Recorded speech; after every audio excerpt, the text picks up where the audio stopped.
ఈ సైఫన్ మరమ్మతులు చేసేదానికి ఇప్పుడు నేను కూడా ఇక్కడ అనకాపల్లి జిల్లా పాయకరావుపేటలోని పాండురంగస్వామి ఆలయ నూతన చైర్మన్ మజ్జూరి నారాయణరావు ప్రమాణ స్వీకారం అనంతరం కమిటీ సభ్యులు ఆలయ సిబ్బందితో సమావేశమయ్యారు.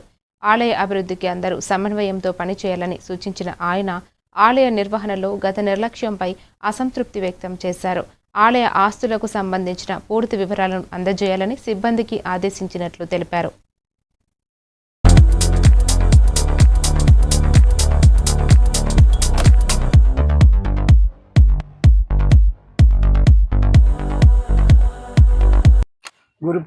గురు పౌర్ణమి సందర్భంగా మా చైర్మన్ గారు నారాయణరావు గారు, మా కమిటీ మెంబర్స్ అందరూ కూడా దేవాలయం అభివృద్ధికి, దేవాలయం యొక్క నెక్స్ట్ వాటి ఆదాయ వ్యవహారాల గురించి కూడా చాలా దీక్షణంగా కూడా మీటింగ్ పెట్టుకుని అన్ని రకాల లోటుపాట్లన్నీ తెలుసుకుని లోటుపాట్లు వీలైన త్వరగా సవరించాలి, దీన్ని ఒక అడ్మినిస్ట్రేషన్లో ఒక రూట్లో పెట్టాలి అనే ఉద్దేశం మీద మీటింగ్ పెట్టారండి. ఆయన చాలా ధన్యవాదాలు తెలుపుకుంటున్నాను మా చైర్మన్ గారికి. ప్రజలు కూడా సహకరించి ఈ దేవాలయ అభివృద్ధి తోడ్పడాలని కోరుకుంటున్నాను.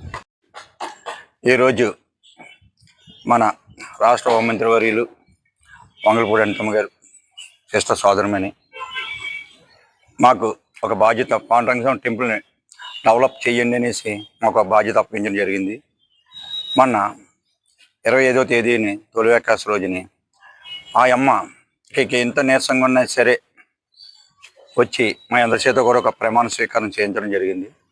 చేయించిన తర్వాత ఈరోజు గురు పౌర్ణమి మంచి రోజు అనేసి మేమందరం కూడా కమిటీ సభ్యులని రోజు మీటింగ్ వేసుకొని జరిగిన తర్వాత ఈ ఒక టెంపుల్ని ఏ విధంగా డెవలప్ చేయాలి, ఇక్కడ ఏ విధంగా స్వామివారికి కొన్ని ఆస్తులు కూడా ఉండడం జరిగింది, ఆ ఆస్తులు ఎక్కడున్నాయి, ఏ విధంగా ఉన్నాయి, తర్వాత ఉదయం టెంపుల్ ఎన్ని గంటలకి స్వామివారిని దర్శనానికి ఎన్ని గంటలకు ప్రజలకు అనుమతి ఇస్తున్నారు, అయితే ఇక్కడ క్లీనింగ్ ఎన్ని గంటలకు చేస్తున్నారు, ఇవన్నీ కూడా ఈరోజు అందరి అడగడం జరిగింది, మొత్తం స్టాఫ్ అందరినీ కూడా.